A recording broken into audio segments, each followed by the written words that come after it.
जम्मू और कश्मीर से राष्ट्रपति शासन 6 साल बाद हटाया गया। ये हेडलाइन तो आपने सुन ही लिया होगा, लेकिन क्या किसी स्टेट में प्रेसिडेंट्स रूल इतने सालों तक लगाया जा सकता है? उसको लेकर क्या है नियम, क्या है आर्टिकल 355 और आर्टिकल 356, इन सब के बारे में विस्तार से जानेंगे इस वीडियो में। हेलो, मैं हूं स्वर्ण और आप देख रहे हैं स्विच। जम्मू और कश्मीर में विधानसभा के चुनाव हुए और अब वहां पर उमर अब्दुल्ला गठबंधन के साथ सरकार बनाने वाले हैं, लेकिन उससे पहले वहां पर 6 साल बाद राष्ट्रपति शासन हटाया गया। जम्मू और कश्मीर में 2018 से ही प्रेसिडेंट्स रूल लगाया गया था, जब से वहां पर पीडीपी और बीजेपी का गठबंधन टूटा, लेकिन अब वो हटाया जा चुका है।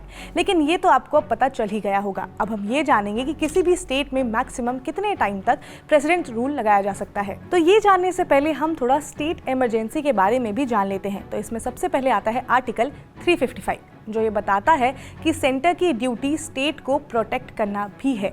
अब यहाँ पर हम प्रोटेक्ट किससे करना चाहते हैं? तो स्टेट में लेजिस्लेशन सही ढंग से काम करे, स्टेट में कोई इंटरनल कॉन्फ्लिक्ट ना हो, कॉन्स्टिट्यूशन के नियमों का पालन सही ढंग से हो सके, ये देखना सेंटर की ड्यूटी होती है। अब ये तो बात हो गई ड्यूटी की। अब बात करते हैं किस नियम में राष्ट्रपति शासन की बात कही गई है। तो आर्टिकल 356 में कहा गया है कि अगर किसी स्टेट गवर्नर को लगता है कि राज्य सही ढंग से गवर्न नहीं हो रहा है, तो वो एक रिपोर्ट जिसमें ये साबित हो सके कि ऐसा है, वो रिपोर्ट प्रेसिडेंट को सौंपते हैं और फिर उसके बाद प्रेसिडेंट्स रूल लगाना है या नहीं ये राष्ट्रपति डिसाइड करते हैं। इसके अलावा आर्टिकल 365 में भी प्रेसिडेंट्स रूल की बात कही गई है। आर्टिकल 365 में कहा गया है कि अगर कोई स्टेट सेंटर के डायरेक्शन को फॉलो नहीं करते हैं तो सेंट्रल जो गवर्नमेंट है वो इसके खिलाफ एक्शन ले सकती है। यूनियन गवर्नमेंट इसकी रिपोर्ट प्रेसिडेंट को सौंप सकती है, जिसके बाद अगर राष्ट्रपति को ऐसा लगता है कि वो स्टेट जो है वो सही ढंग से कॉन्स्टिट्यूशन को फॉलो नहीं कर रहा है और सही ढंग से नहीं चल रहा है, तो वहां पर भी राष्ट्रपति शासन लगाया जा सकता है। अब प्रेसिडेंट्स रूल के टाइम फ्रेम को भी समझते हैं कि इसे कितने समय के लिए लगाया जा सकता है। तो मान लीजिए किसी राज्य में राष्ट्रपति शासन लगाया गया है, तो जिस दिन से स्टेट इमरजेंसी डिक्लेयर की गई है उस दिन से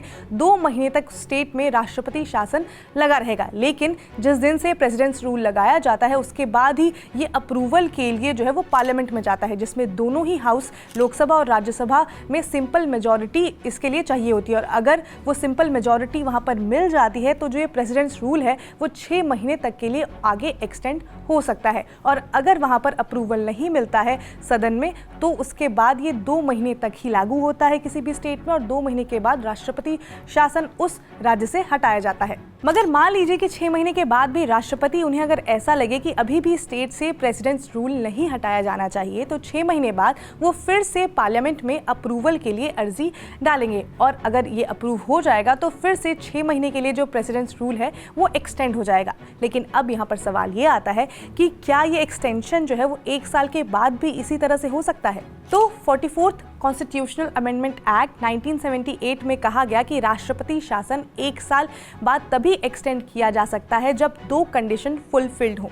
पहला तो ये कि इंडिया में या इंडिया के किसी भी स्टेट या किसी पार्ट में नेशनल इमरजेंसी जो है वो डिक्लेयर्ड हो, या फिर इलेक्शन कमीशन ऑफ इंडिया ये क्लैरिफाई कर दे कि जो लेजिस्लेशन असेंबली है वो उस स्टेट में अभी नहीं हो सकती है, जो स्टेट में चुनाव होने वाले हैं वो फिलहाल के लिए वहाँ पर नहीं हो सकता है। तो इन्हीं दोनों कंडीशन में जो प्रेसिडेंट्स रूल है वो आगे के लिए एक्सटेंड किया जा सकता है। अब बात करते हैं कि इसे हटाया कब जा सकता है। तो राष्ट्रपति जब चाहे तब प्रेसिडेंट्स रूल को रिवोक कर सकते हैं, उसके लिए उन्हें किसी भी अप्रूवल की जरूरत नहीं होती है। अब जम्मू और कश्मीर में चुनाव के नतीजे आए हैं और वहां पर सरकार बनने वाली है, जिससे पहले वहां पर प्रेसिडेंट्स रूल हटाया गया है। अब आप समझ ही गए होंगे कि कैसे 6 सालों तक जम्मू और कश्मीर में राष्ट्रपति शासन लगा रहा और अब वहां पर राष्ट्रपति शासन क्यों हटाया जा रहा है। तो इन सब बातों को अगर आसान भाषा में समझे तो ये है कि जब भी किसी स्टेट में इमरजेंसी डिक्लेयर की जाती है तो वहां पर राष्ट्रपति शासन लगाया जाता है संविधान के हिसाब से, और ये अधिकार राष्ट्रपति के पास ही होता है। लेकिन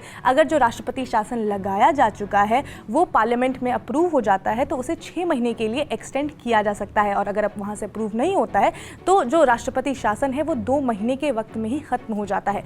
अब सवाल ये आता है कि अगर 6 महीने बाद भी राष्ट्रपति को ऐसा लगे कि इसको एक्सटेंड करना है तो तब क्या कर सकते हैं। तो उसके बाद पार्लियामेंट में जो है फिर से अप्रूवल के लिए लेटर जाता है और उसके बाद उसमें भी सिंपल मेजॉरिटी की ज़रूरत होती है। तो अगर फिर से राज्यसभा और लोकसभा दोनों ही हाउस में ये रजामंदी हो गई कि फिर से आगे प्रेसिडेंट रूल को एक्सटेंड करना है, तो उसके बाद फिर से इसे 6 महीने के लिए एक्सटेंड किया जा सकता है। यानी कि जो प्रेसिडेंट रूल है वो 1 साल तक एक्सटेंड हो सकता है। लेकिन 1 साल के बाद अगर राष्ट्रपति शासन को कंटिन्यू करना है तो उसके बाद फिर जो हमारा संविधान है उसमें एक अलग प्रोविज़न है जिसमें कहा गया है कि ऐसा सिर्फ 2 ही कंडीशन में हो सकता है। पहला तो जो इंडिया में या इंडिया के किसी स्टेट या किसी पार्ट में नेशनल इमरजेंसी डिक्लेयर्ड हो, या फिर इलेक्शन कमीशन जो है वो सर्टिफाई कर दे कि उस स्टेट में इलेक्शन नहीं हो सकते हैं, जिस वजह से वहाँ पर राष्ट्रपति शासन लगाया जाना चाहिए। अब यहाँ पर क्वेश्चन ये आता है कि राष्ट्रपति शासन को हटाया कब जा सकता है। तो हटाने के लिए भी एक नियम है और वो नियम काफ़ी आसान है कि राष्ट्रपति को